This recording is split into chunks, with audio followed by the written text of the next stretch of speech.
Unatazama Coast Digital Media kwa habari za burudani na spoti. Inakuaje ndugu msikilizaji na mtazamaji wa Coast Digital Media, kituo nambari moja kinachokufahamisha yote yanayojiri katika ulingo wa burudani, siasa, michezoni na mengi zaidi. Leo ndani ya Coast Digital Media nikipenda tuweze kuingia katika ndani ya Coast Digital Media burudani. Siku leo ningependa tuweze kuzungumzia kuhusiana na muziki pale ambapo tukiwa tunaingia nchini Tanzania ambao ni kitaa cha 255 ambao tulikuwa tunazungumzia kuhusiana na msanii ambaye anajulikana kama Rajab Abdul Kahalian maarufu Harmonize, ambaye ni msanii na pia ni mwandishi wa nyimbo na pia mwanabiashara. Siku leo tulikuwa tunazungumzia kulingana na kauli zake ambao siku ya juzi aliweza kufanyia interview pale na mshikaji fulani anajulikana kama Millard Ayo, na aliweza kufunguka mengi zaidi kuhusiana na muziki wake na jinsi gani ambao aliweza kujikuta kwenye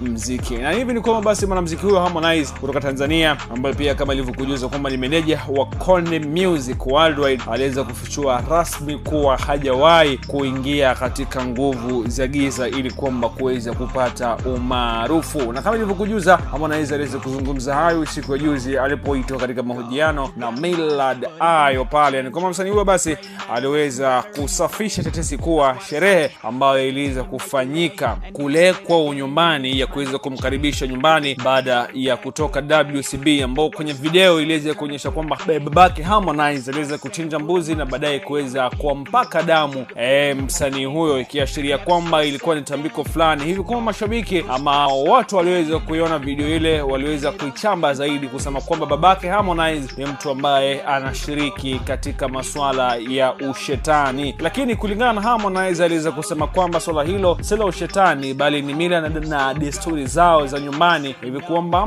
mtu yote ambaye hangeweza kuwa nyumbani kwa takriban muda mrefu basi huenda akakaribishwa na tambiko fulani. Na kuna baadhi ya watu ambao waliweza kusema kwamba babake Harmonize akiungana na Harmonize mwenyewe waliweza kuiendea kishirikina lebo ya WCB. Hii ni baada ya Harmonize kuweza kutoka WCB.